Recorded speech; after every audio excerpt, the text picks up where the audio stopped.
Hey, what's going on, everybody? Hope you're doing well today. Hope your weekend has been good. Now, if you saw my last video, which was here about my Black Hunter Recurve bow, I was a little bit less than favorable with the review of the bow at the onset. And the reason I was is because of the draw weight issue I discovered when I actually put it on my bow scale.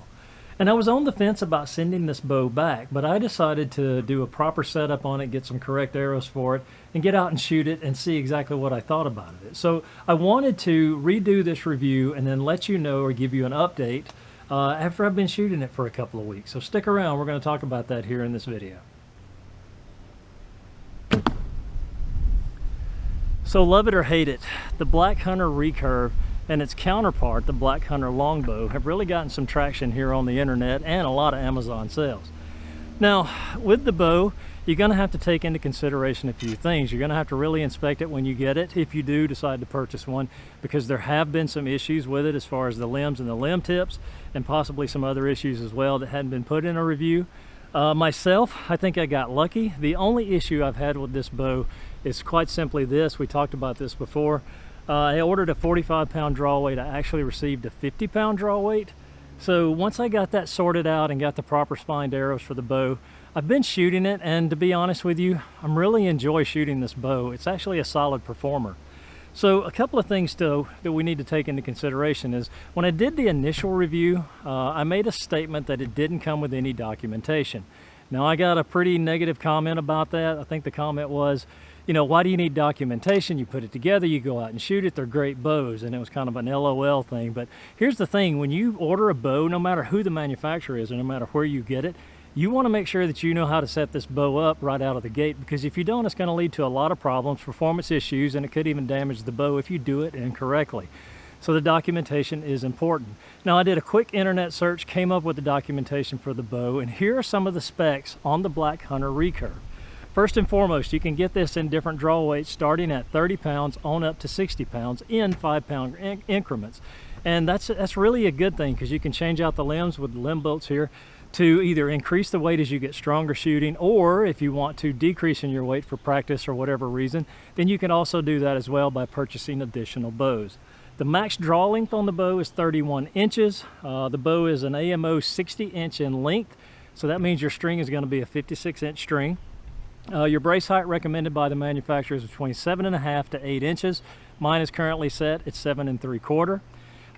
The arrow GPP, the suggested arrow GPP for this bow, is between 8 to 10 grains per pound. So you want to take that into consideration whenever you're sourcing arrows for this bow.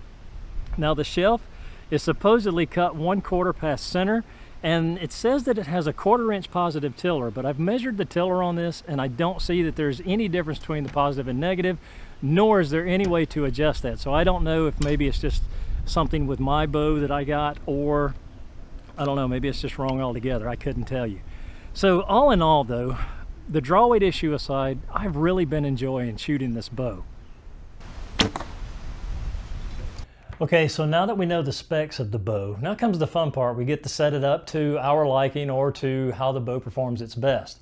First thing right out of the gate, I'm going to suggest get rid of this, the stock string. You don't need it. I don't really like endless loop strings from the manufacturer. Not that there's anything wrong with an endless loop string. It's just my preference is a Flemish twist, and I've made plenty of endless loop strings, but the ones that come from the manufacturers I think are just kind of gimmies, just to get you up and shooting if you don't have the resources or the ability to make your own string, or the opportunity to go out and buy a custom string to put on your bow immediately. So they're good, they do serve a purpose, but I would suggest getting rid of those. Now myself, I made a Flemish twist Dynaflight 97. This is a fast flight material because the limb tips are reinforced and it will accept a fast flight string. So I made a Flemish twist string with my Dynaflight 97. I made a 16 strand, and like I stated earlier, the bow is a 60-inch AMO, so the string length is going to come out to 56 inches, give or take just a little, because you're going to have to do some twisting to get the brace height set exactly right.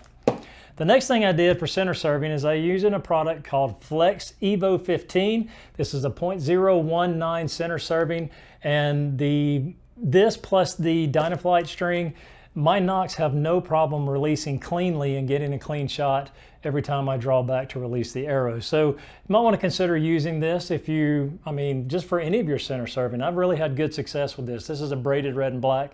I do have it in black and blue.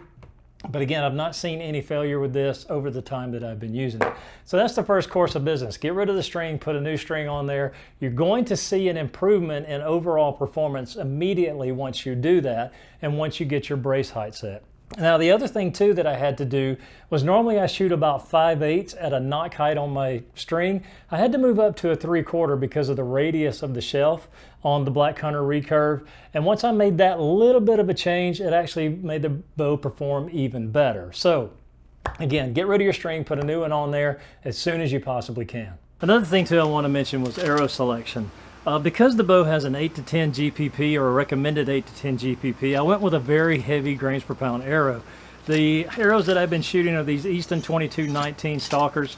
These are aluminum arrows, but they do fly really well. These come out to about 11.8 grains per pound in the 50-pound bow, so I'm well above the recommended GPP for the bow. You want to make sure that you do get the correct arrows for it because that's going to help it perform no matter what draw weight you are.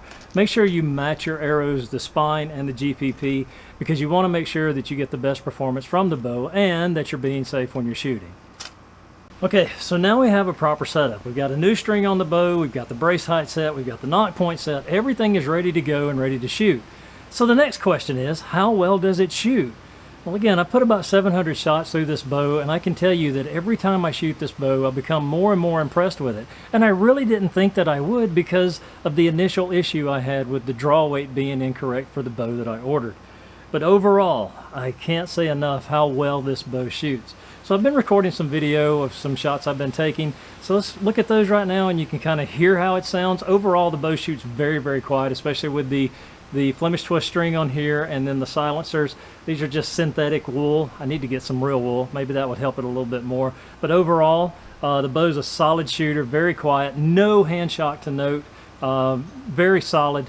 I just can't say enough good about it, and I didn't think that I would. So let's take a look at some of the shots I've been taking, then we'll come back and close out this video.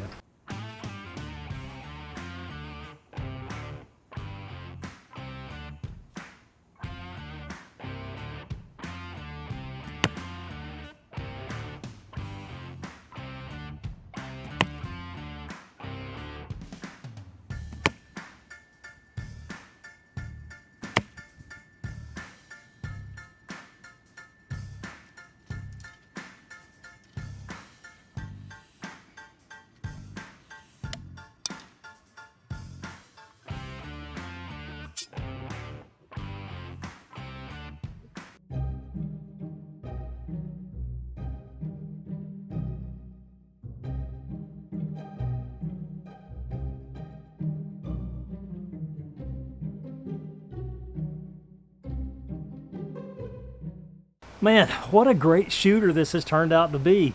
I really didn't think I was going to keep this, and I really thought this was going to be boxed up and sent back to the vendor. I'm actually glad that I did, because once I put it through a proper setup, got the right arrows for the bow, it's really performed well, and again, 700 shots later, I have no complaints about the shootability of this Black Hunter Recurve. Now, if you are considering purchasing this, do so with a little bit of caution. If you do purchase it, once you get it, unbox it, take some time to inspect the bow completely. You want to make sure that your limbs are good, no cracking, warping, delamination, no damage to the fiberglass or to the center bamboo here. You want to make sure that they're intact and they're solid. Another thing too, you want to check this. About every 50 or so shots, make sure you take your string off, and you want to check your limb tips, because I've heard an issue about these coming off during the shot. You want to make sure that you are taking the time to inspect these, because again, if these come off, it could cause some damage to you, the bow, or whatever. So you want to be sure that you're being as careful as possible out there. It goes a long way to inspect your equipment when you're out shooting to keep yourself safe. But overall, this has been a great bow. One other question that I did get was this. Somebody asked me if this was the M60K2 or the 60 MK2, something like that.